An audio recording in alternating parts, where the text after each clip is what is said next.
Hello everyone. Today we are going to discuss about the ArrayList constructor.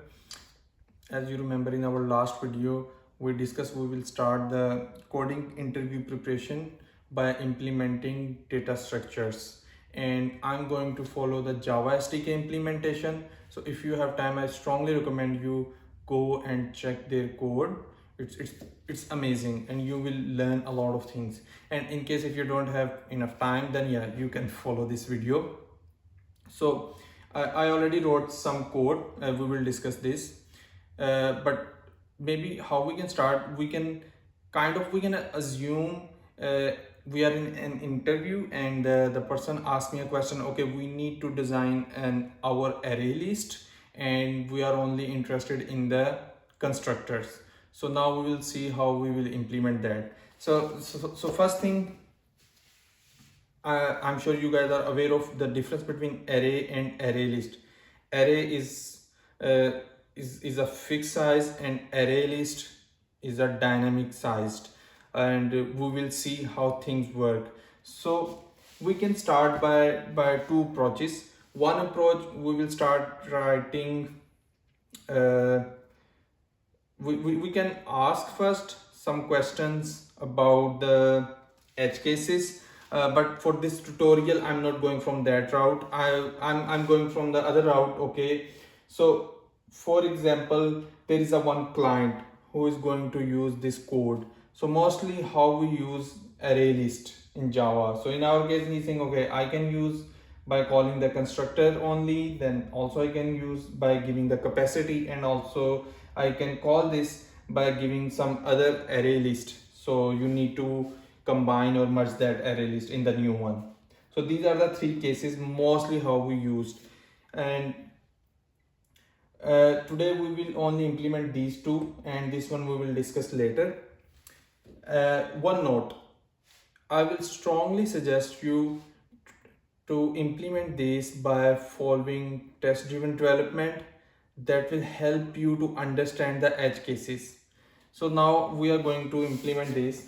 I already created our ArrayList class. It's a generic, and if you open the JDK code, you will see that is going to extend from the abstract list, then implementing the collections interface, and then I think so iterator. But for our case, we will go pretty basic, but we will learn what we really want to learn. Okay, so and also I created some variables. So one is, it's a generic. Second, inside of that I created two objects. One is empty element data, so it's an array and of object which is empty. Then I also created a one more default capacity empty element data. So we will see what are the difference between these two. And then we have a one array which is called object array element data. So this is the most important one, where we are going to save all of our data. There is also one more point. So you know, we are not allowed to use array list with the primitive types, and now you will understand the reason why we can't create the array list with the primitive int or primitive long. Instead, we need to go every time by using integer as a class, because under the hood we are using an object of array. So in this, the primitive tags are not compatible with this. So that is one reason. There are maybe other reasons. So that is my understanding. Okay, so first thing first. So once if someone is going to call the our array list empty, it means what I need to do, I'm going to make this dot element data. Because there is no initial capacity, I will assign this. So I'm not writing whole. So I'm assigning this object to this element data. Why I'm assigning this and why not this? So we will see in upcoming videos when we are working with the other methods. These two will help us to differentiate between from where it started. Like for example, uh, assume I'm going to add my first object. So in this case, if I started by using this array list, I can determine by comparison, okay, is element data is coming from this. If it's yes, it's like it's equivalent to this, it means I will go with the default minimum capacity. So currently I don't have any variable here, so we can write a one. So this will be private final int default capacity. So I'm only using DC. So for now I'm going to choose 10. Now you can see there is, we can discuss more. Okay, why we should choose 10, why not 20, why not 8, why not 4? So once you will start jumping to implementing these things, you will have more questions to yourself, like, hey, why I'm going to choose this, or why SDK choose this, and there is always a reason. You can understand easily once you will start reading more. So for now we started with this 10. Now the question is, in this constructor I'm saying this element data is equal to empty. What does that mean? Why not I'm giving directly element data is equal to array list with the DC of capacity of 10. So what I understand, so sometimes what happens, once you create an array list in your app, you are not going to use directly that. So in that point of time, there is no reason to waste the memory by giving the 10 objects. Instead, once you will add the first element, at that time what the under the hood Java JDK is doing, they are going to and checking, okay, if that is initialized with this one, it means now we need to go with the default capacity. So at that time they will give the 10, and then after that they will add. And in the other case, which we will discuss later, if you are initializing with this, then in that case they will go and they will only check the capacity. Are you going to overflow from the size? Then they will increase the size, otherwise they will add directly. So I hope this will is clear. So why we have this empty? Because the reason is, once you will create this array list in your code, there is a reason, there is a chance you are not going to add or use that array list on the spot. So to save that time, to save that memory until you are really going to use the first object, then they will implement, then they will initialize this. Okay, now I'm going to the interesting one. So in this case, what type of edge cases we have? Okay, first, if initial capacity, so as a user or a client of this, I can give 10, I can give 20, I can give -1 or not. So that is the edge case. So we need to discuss. Okay, for example, if someone give the -1, then what should we do? In my opinion, we should throw the exception, because we can't handle that. Don't be silent, throw the exception. And you can raise this also in the interview. Okay, from the edge case perspective, okay, I can understand the 1 to 10, these are valid inputs, but is -1 is a valid input or not? Then also it comes to the question, is 0 is a valid input or not?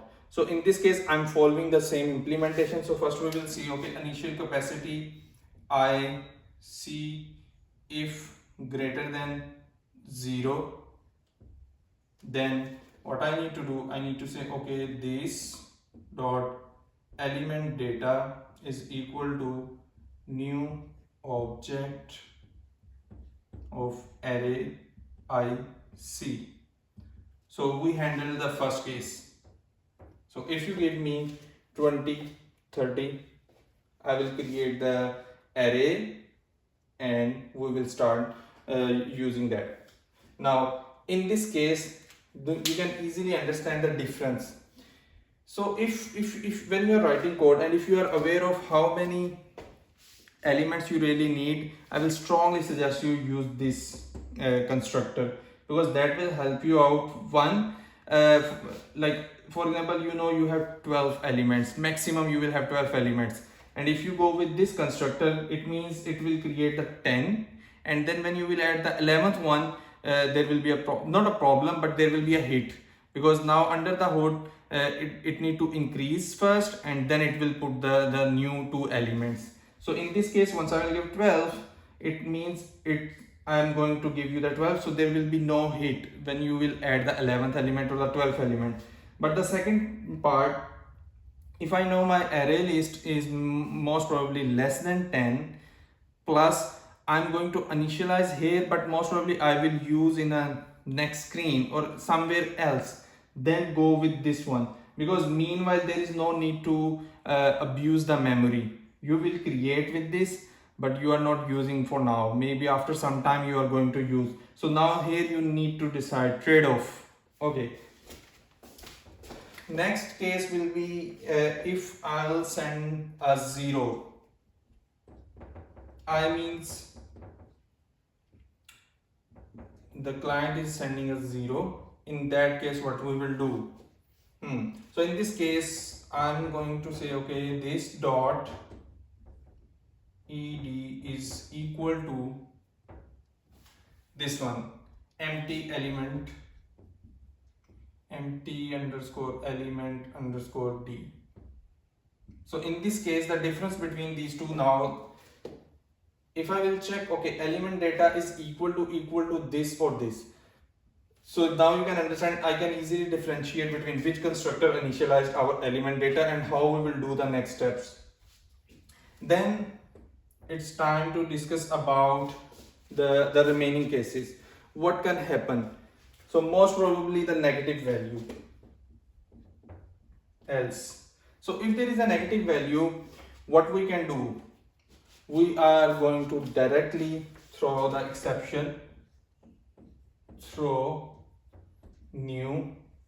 So in this case, it's an illegal argument. So we will say illegal argument exception, and I will say, okay, any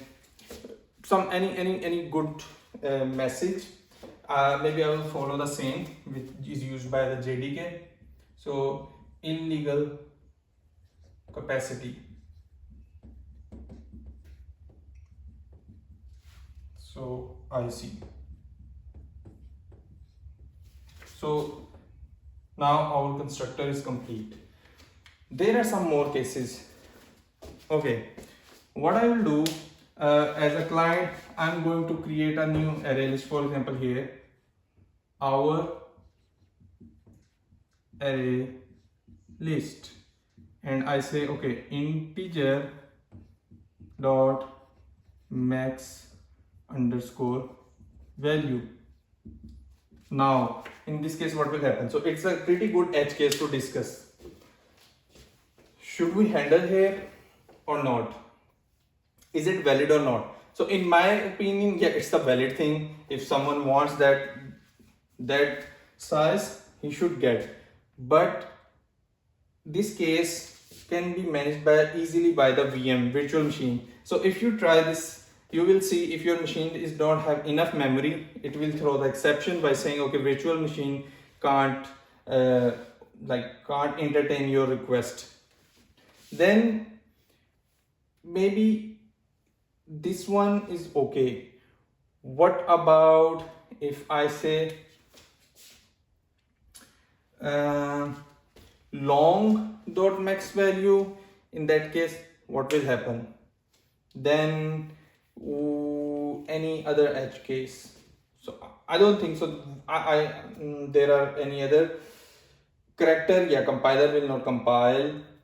So yeah, I think now we can summarize for today's short tutorial. So we started by implementing the constructors. In constructor, what we have under the hood, we have an array, and that array is a type of an object which is responsible to save all the elements. Then we created two constructors, and one constructor is an empty, and the benefit of that, so if you create an empty one, most probably you are not using any memory until you will add a first member of that data. Once you will add the first member, then it will automatically get the default capacity, which is I think so 8 or 10. Then if you have an initial capacity, someone give you the initial capacity, and if you give you the wrong input, for example less than 0, then we are going to throw the exception, integer max value. So that one is basically it's a proper value in my opinion, so that's why we are not going to handle this. Virtual machine will automatically tackle that scenario. Okay, I can't handle, so I will throw the exception. So for example, assume there is a heavy computer and that has a lot of memory. I will give this. In that case, this will be successful. So we will have an object which has the integer.max value, and then in the end, if I'm not giving any the capacity I'm giving, but that is 0, we are not calling this array list the constructor like the chaining. Instead we are creating the separate array list, and this one we will see why we have this one. So yep, I think today's tutorial is complete. So thank you.